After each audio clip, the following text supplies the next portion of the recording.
안녕하세요. 서양 미술사 마지막 시간입니다. 오늘은 드디어 20세기 후반의 미술을 학습해 보려 합니다. 정말 다양하고 재미있는 작가가 많으니 잘 들어보세요. 요즘 여러분이 실생활에서 가장 많이 접했을 화가인 호안 미로입니다. 어디서 본 것 같나요? 다음 슬라이드를 보면 여러분이야. 이 작품이었구나 알 수 있을 것입니다. 명화를 실생활에 활용하고 친숙하게 할 수 있는 방법이 바로 대중적인 상품의 포장이나 배경에 활용하는 방법이랍니다. 여러분이 많이 먹는 라면인 진라면. 포장지에 그려져 있는 것이 바로 이 화가의 그림입니다. 호안 미로의 유기적인 형태들을 노란 배경에 그려내어 그 이미지를 더 잘 보이게 했습니다. 원래의 진라면의 노란색과 잘 어울리는 이미지인 것 같아요. 이 포장지로 바뀌고 나서 진라면의 인기가 더 많아진 것 같지 않나요? 선생님도 그 전에 진라면 보다 지금의 이미지가 더 선명하게 남는 것 같아요. 후안 미로는 추상표현주의라고 되어 있는데 이건 무엇을 말할까요? 우리는 추상주의도 배웠고 표현주의도 배웠는데 혹시 연결해서 상상이 되나요? 추상은 구체적인 형태가 없는 것이고 표현은 감정을 표현하는 것이었던 거 기억나나요? 이 둘이 합쳐져서 감정을 표현하되 구체적인 형태가 없는 것이 바로 추상표현주의입니다. 이 미술을 대표하는 화가는 화면에 물감을 흩뿌리고 있는 잭슨 폴록이라는 화가입니다. 화가의 이름이나 작품 제작 방법 등을 들어본 적이 있죠. 이런 미술이 왜 나왔는지 한번 알아볼까요?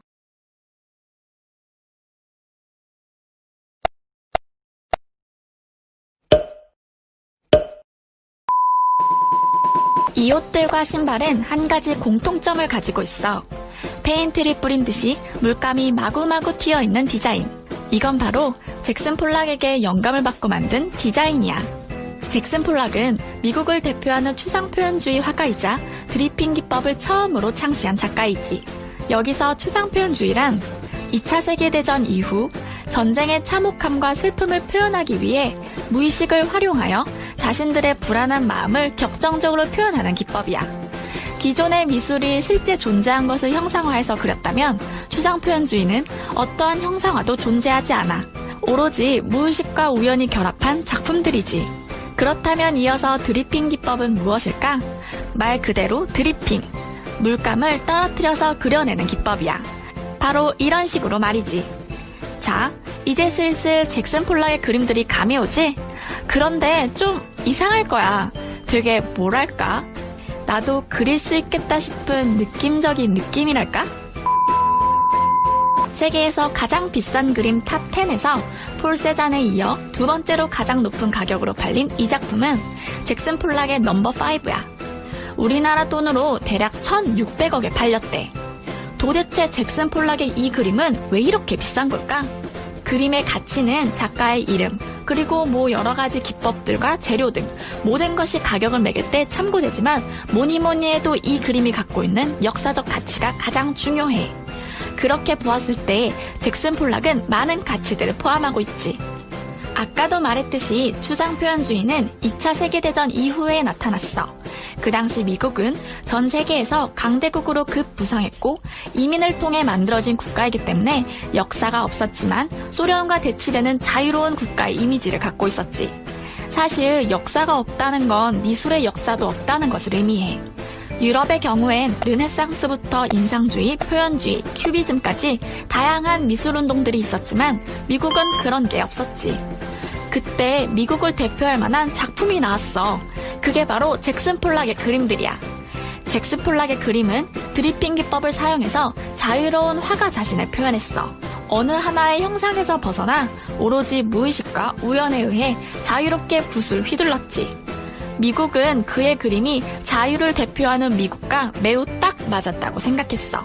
또한 유럽이든 동양이든 어느 곳에서도 볼 수 없었던 새로운 형식의 미국은 미국 현대미술의 첫 역사적 그림이 될 것을 단번에 알아차렸지. 그렇게 그의 그림들이 나오자 많은 언론과 후원자들이 잭슨 폴락에게 러브콜을 보내기 시작해. 그리고 잭슨 폴락은 갑작스럽게 엄청난 명성을 얻게 되었지. 그의 그림이 그 시대 배경과 딱딱 맞는 게 느껴지지? 사실 이렇게만 본다면 단순히 운 때문에? 라는 생각이 들 수도 있어. 하지만 잭슨 폴락의 드리핑 기법은 많은 철학을 담고 있었어. 먼저 그가 그림 그리는 사진을 보면 캔버스를 바닥에 놓고 물감을 뿌리고 있어.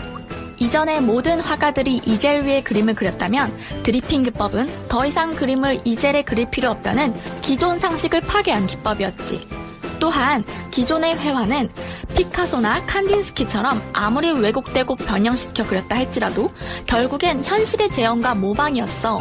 그런데 잭슨 폴락은 이러한 개념을 넘어서 미술은 시각적인 환상만 남아도 작품이 될 수 있다는 것을 보여주었지. 자, 이 그림을 봐봐. 굳이 무언가를 모방하지 않아도 우린 충분히 이 그림이 아름답다는 걸 느낄 수 있잖아. 이렇듯 잭슨 폴락은 새로운 미적 가치관을 제시한 거야. 지금까지 잭슨 폴락의 작품들과 그림에 담긴 의미들을 살펴보았어. 잭슨 폴락의 성격은 어디로 튈지 종잡을 수 없었고 매우 거칠었으며 평생 우울증과 알코올 중독으로 살다가 교통사고로 44세에 죽고 말았어. 여기서 비평가 벤야민이 떠오르는데 그는 진품과 모조품의 차이는 아우라의 차이라고 말했어. 아무리 그의 그림을 따라할 수 있을지라도 그의 작품엔 그의 생애가 담겨져 있는 듯한 아우라가 느껴지는 것 같아. 아마도 이러한 이유가 이 작품을 명작으로 만든 가장 큰 이유겠지? 그럼 지금까지 핑거프린트였습니다. 이해가 잘 가나요? 한번 정리해보자면 추상 표현주의는 세계 2차 대전이 끝난 미국에서 전후에 허무한 사람들의 마음을 달래줄 무언가가 필요한 데서 탄생했습니다. 그러던 와중 잭슨 폴록이라는 화가가 언론에 조명되면서 미국 미술을 대표할 수 있는 화가로 정부에서 밀어주기 시작한 것입니다. 폴록이 새로운 미술을 한 것은 맞지만 이러한 지원이 없었다면 이렇게 유명한 화가가 될 수 없었겠죠. 그래서 폴록은 더욱 더 열정적으로 흘리고 흩뿌리고를 반복하며 큰 화면의 전면이 균질한 회화를 만들기 시작합니다.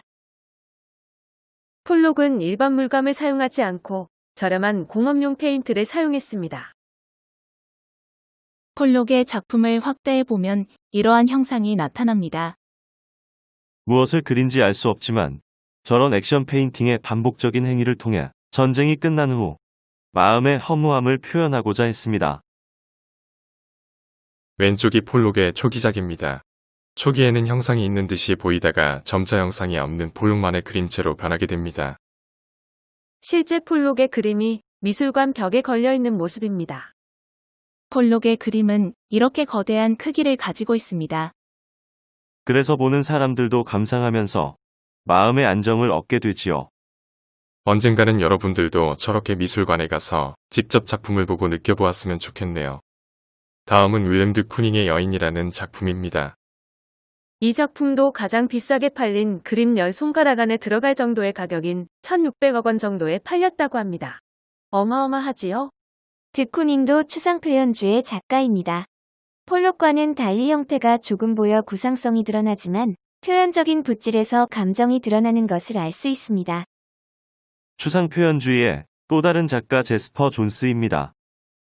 제스퍼 존스는 깃발, 관역, 지도 등 일상생활에서 친숙한 1차원적 사물을 사용해 감정이 배제된 추상적 문양을 거친 필치로 그려냈습니다. 제스퍼 존스는 한국 전쟁에 참전한 후 조국의 정체성에 대한 생각으로 성조기를 다른 기법으로 그리기 시작했습니다. 일상생활에서 보이는 지도나 국기 등을 그림의 소재로 바꿔 놓음으로써 기존 주류였던 추상표현주의를 팝아트로 이끄는 선구자적인 역할을 합니다.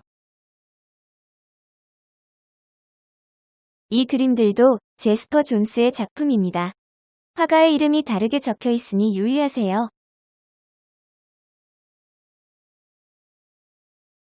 추상 표현주의 이후 미국 미술은 생면 추상으로 바뀌게 됩니다. 캔버스에 색면을 물들임으로써 무언가를 재현하려는 것이 아닌 화면 자체의 아름다움을 강조하기 시작했습니다. 이렇게 형태 없이 요기적인 느낌을 주기도 하고 이렇게 정확한 형태의 재단으로 관역회화라는 별칭을 가진 작품을 그린 화가도 있습니다.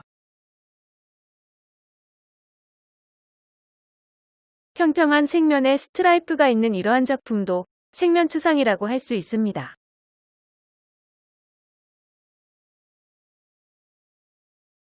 선생님이 제일 좋아하는 화가인 마크 로스코입니다. 이 화가도 전면을 균질하게 한 거대한 작품을 제작했는데요.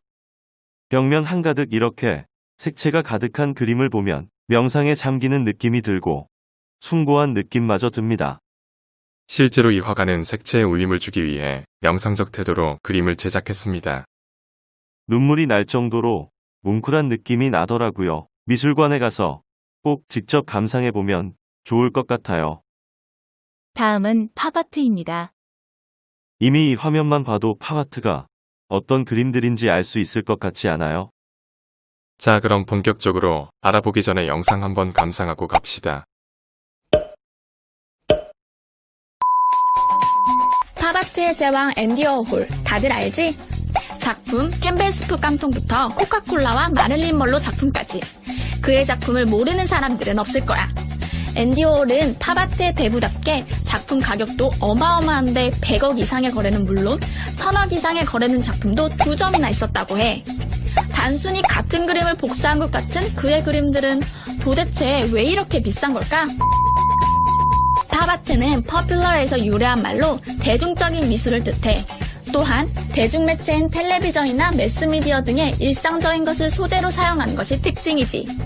그중 앤디 워홀은 실크스크린 기법을 사용해서 그림을 제작했는데 여기서 실크스크린 기법이란 판화 기법 중 하나로 자신이 원하는 그림대로 감광기를 사용하여 스텐실을 만든 후 그 위에 실크를 올려놓고 실크의 망사로 잉크가 새어나가도록 하여 그림을 그리는 기법인데 그냥 쉽게 설명하면 자신이 칠하고 싶은 부분은 비워두고 테두리는 남겨서 그 위에 잉크를 덧칠하는 기법이야. 이 실크 스크린은 제작 과정이 매우 간단하고 간편하여 일단 판이 완성되면 단시간 내에 수십 장을 찍어낼 수 있지. 앤디 워홀은 이 실크 스크린을 이용하여 작품들을 만들었는데 그의 그림들이 단순하고 반복적인 건 이 기법을 사용했기 때문이야. 그런데 잠깐! 여기서 실크 스크린에 담긴 의미가 중요해. 지금까지의 미술 작품들이 가치를 인정받고 높은 가격에 책정되는 이유는 그 작품이 세계에서 단 하나밖에 없었기 때문이었어. 작품이 하나밖에 없기 때문에 소수의 사람들만 예술 작품을 즐길 수 있었고 가격도 수직 상승했지.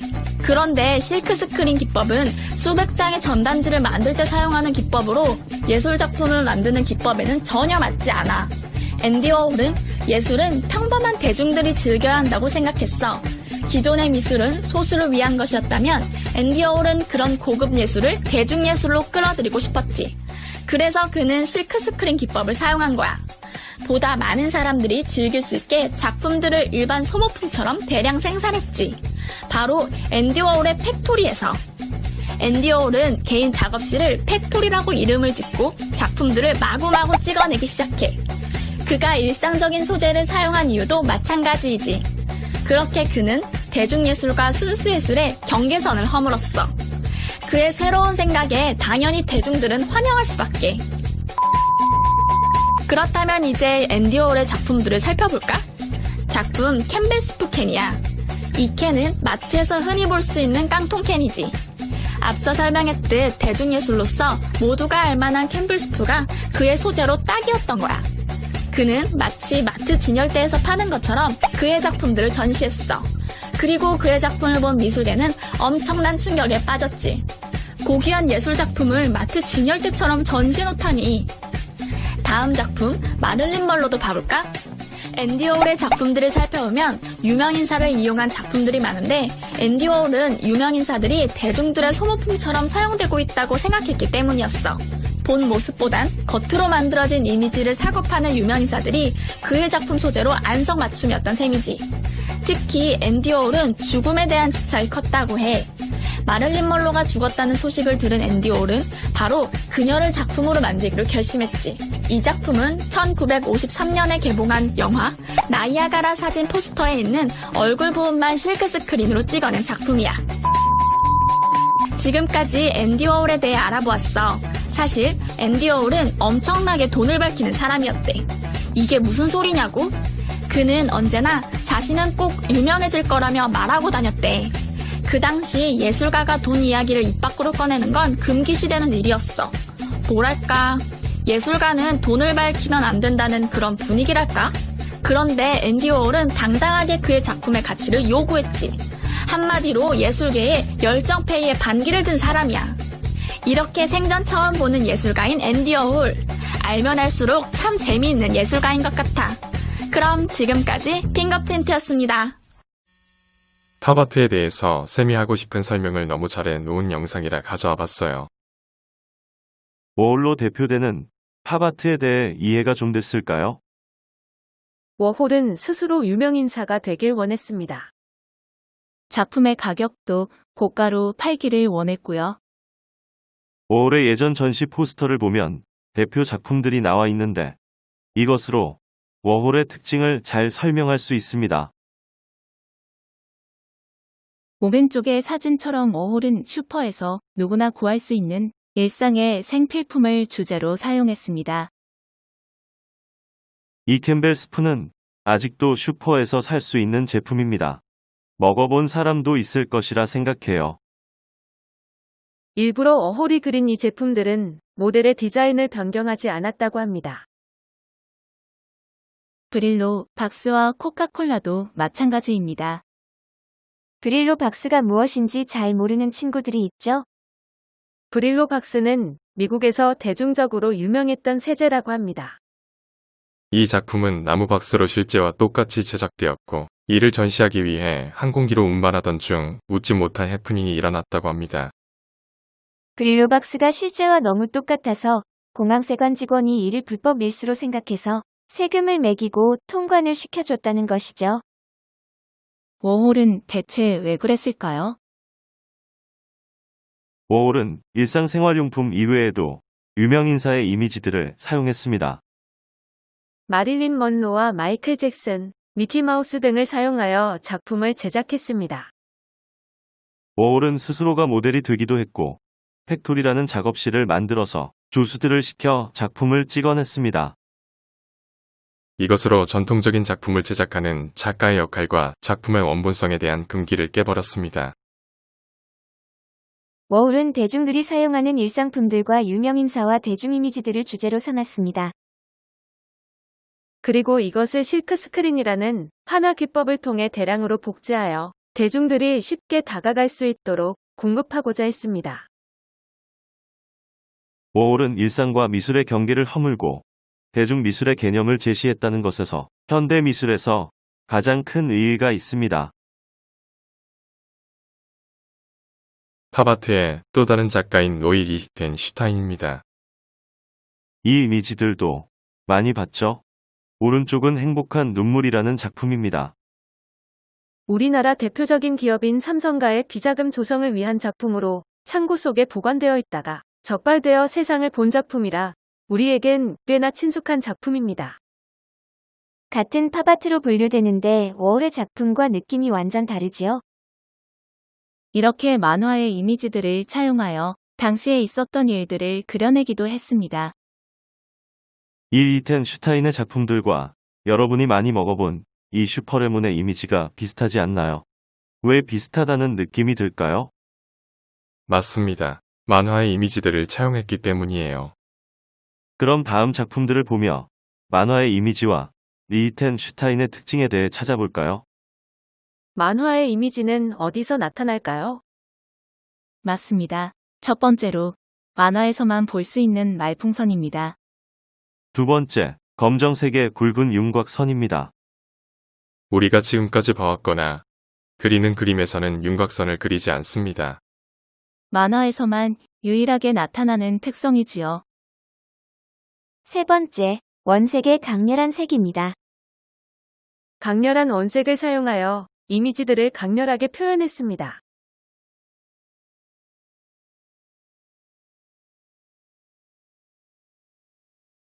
다음은 키스 헤링입니다. 키스링은 탑아트에 넣기도 하고 따로 낙서 미술로 넣기도 합니다. 뉴욕 지하철에 그린 이회성의 낙서화로 일약 유명 화가가 되었으며 앤디 워홀과 친하게 지내며 영향을 주고받았습니다. 1980년에 해링은 뉴욕의 지하철역에 있는 빈 검정 광고판 위에 흰색 분필로 그림을 그리기 시작했습니다. 그는 재빠르게 자기만의 독특하고 특징적인 양식을 개발했는데 매우 단순한 배경에 만화적인 인물들과 형상들을 그리는 방법이었고, 이는 곧 키스 헤링의 시그니처가 됩니다. 미술이 미술관 내에만 존재하는 것이 아니며 공공벽화를 통해 고급 미술과 저급 미술의 경계를 허물고자 노력했다는 점에서 낙서 미술과 해링이 현대 미술에 끼친 영향이 크다고 할 수 있습니다. 키스 헤링은 마약, 반핵, 에이즈, 인종차별 반대 등의 무거운 주제를 힘있는 선과 단순한 형태와 선명한 색감 등으로 표현했습니다. 탑아트의 또 다른 작가인 클래스 올덴버그입니다. 청계천 광장의 스프링이라는 조형물입니다. 이 조형물은 수십억을 받아 제작된 작품으로 우리나라 토종하천 생물인 다슬기의 형태를 빌어 만든 작품입니다. 하지만 그 생김새가 다슬기의 느낌을 주지 않고 흉물스럽다는 여론의 문매를 맞기도 했습니다. 그래도 아직 청계천의 시작점에 있으니 꼭 한번 가보도록 해요. 올덴버그는 크게 두 가지의 기법으로 일상의 사물을 표현했습니다. 첫 번째, 사물을 확대하기. 두 번째, 사물의 질감을 변화시키기입니다. 지금 보는 모든 것이 들어있는 두 개의 치즈버거는 확대하고 사물의 질감을 변형시킨 것입니다. 옆에 있는 색소폰도 딱딱한 금속의 물체를 늘어지는 천으로 표현하여 우리에게 다른 느낌을 줍니다. 지금 보는 이 작품들도 원래의 질감에서 벗어나 늘어지고 차진 모습으로 표현하여 우리에게 새로운 생각을 하게 합니다. 이것 또한 마찬가지로 확대하고 질감을 변형한 작품입니다. 사람들의 크기를 보면 크기가 얼마나 커졌는지 알 수 있지요. 그리고 공공장소에도 다양하고 재미난 작품들을 많이 제작했습니다. 공원의 일상에서 볼 수 있는 물건들을 아주 크게 확대했습니다. 우리가 보는 푸비나 곽에 있는 티슈. 넓은 잔디밭에 놓여있는 배드민턴 셔틀콕은 뒤에 있는 건물만큼 큰 크기로 확대했습니다. 체리가 올려져 있는 스푼 또한 마찬가지이고요. 이 작가도 참 재미있는 작업을 많이 하는 작가인 것 같습니다. 다음은 오바트입니다. 옵티컬 아트의 줄임말로 착시를 이용한 미술입니다. 바자렐리와 라일리라는 작가의 작품들인데요. 오바트는 팝아트의 지나친 상업성에 반발하여 나타난 순수 미술입니다.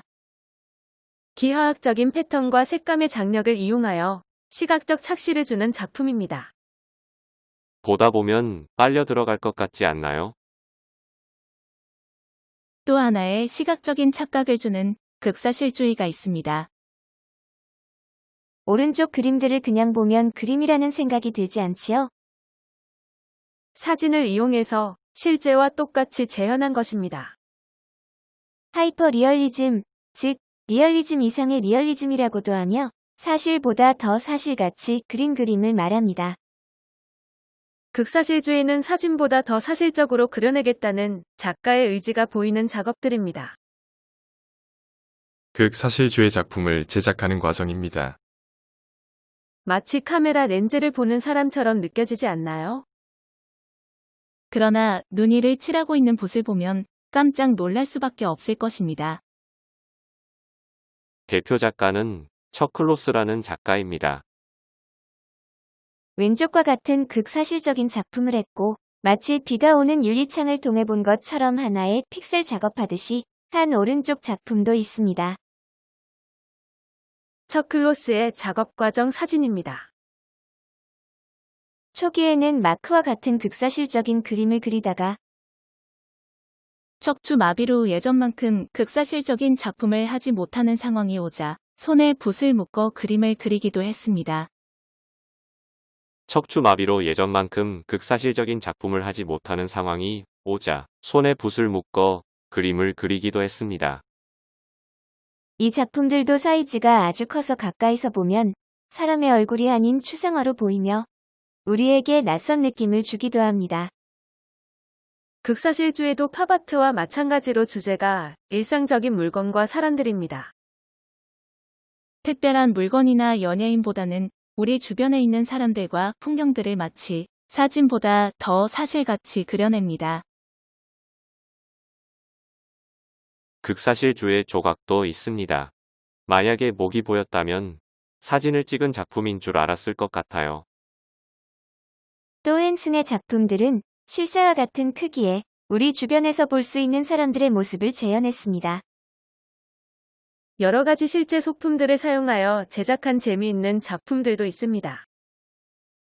우리가 전시장에 갔다면 자세히 보기 전에는 왜 저 아줌마는 쇼핑카트를 끌고 여기에 왔을까 할 것입니다. 참 재미있는 작품들이 많지 않나요? 이렇게 추상표현주의부터 팝아트, 극사실주의까지 1교시를 마치고 2교시부터는 더욱 다양한 현대미술로 만나요.